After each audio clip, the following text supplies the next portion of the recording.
अस्सलाम वालेकुम दोस्तों, मैं हर्बल जिंदगी के हवाले नाल हाज़र हाँ।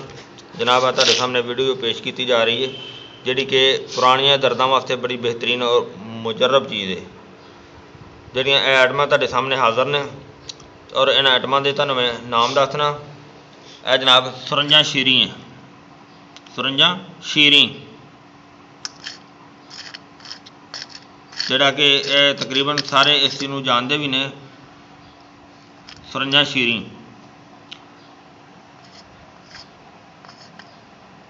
हीरा हिंग, हीरा हिंग जिहड़ी कि बादी नूं भी खत्म करती है और दर्दां वास्ते भी बड़ी मुफीद है। हीरा हिंग। सक शिमलू पाउडर है, सक शिमलू पाउडर, सक शिमलू।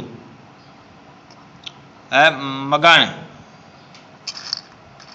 इनू हिकमती ज़बान में मग भी कहा जाता है और इस तो इलावा इनू फिलफिल दराज भी कहा जाता है, लेकिन इनका नाम मगा भी है। मगा का ज़्यादा मशहूर नाम इनका। यह मनक्का है, इनू दराख भी कहा जाता है, वड्डी दराख मनक्का है। इन्हां सारिया चीज़ों का बारीक पाउडर बना के जिहड़ियां खुश्क चीज़ां ने इन्हां नूं बेहतरीन हल है कि इनू कपड़े दे विच कपड़ छान किया जाए। कपड़े में छान के यह चीज़ कपड़े च नहीं छानी जाएगी, लेकिन यह तीन चीज़ां कपड़े छान करके यह चीज़ नूं दोबारा बाद में अच्छी तरह बारीक करके सारा पाउडर मिक्स तैयार करके अब मनक्के के बीज कढ़ के इनू अच्छी तरह कुट के मनक्के की मदद के नाल गोलियां बनाई जाएगियां और गोली सुबह शाम चाय नाल एक एक इस्तेमाल की जाए और इहदे नाल दर्दां दा बेहतरीन अच्छा फ़ायदा होएगा और इहदे नाल बादी भी ख़त्म होएगी, दर्दां दी तो भी इंशाअल्लाह निजात होएगी। और बहुत ही अच्छा नुस्खा है और बहुत ही कामयाब नुस्खा है, दर्दां वास्ते बड़ा मुफीद है गया।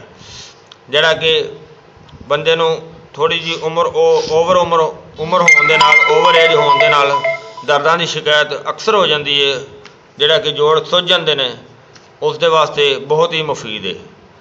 यह जनाब तुसीं इस्तेमाल करियो और इस्तेमाल करके इहदा फ़ायदा हासिल करियो।